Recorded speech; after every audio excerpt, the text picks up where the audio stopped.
My name is Michael Yort, and I'm here at this preview event for the Food Factory, which is the new feature of this year's Food and Drink Festival. So while this will be the 22nd year of the Food and Drink Festival, this is the first year of the Food Factory, and it's an interactive experience where people can make bread and pasta and dairy produce like cheese and butter.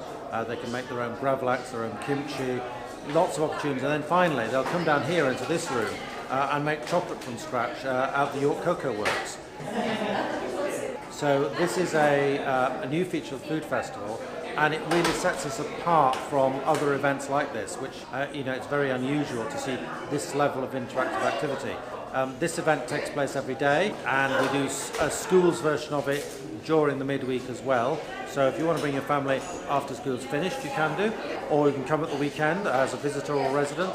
And there's a great opportunity and something hands-on to do that will take you significantly over an hour from beginning to end.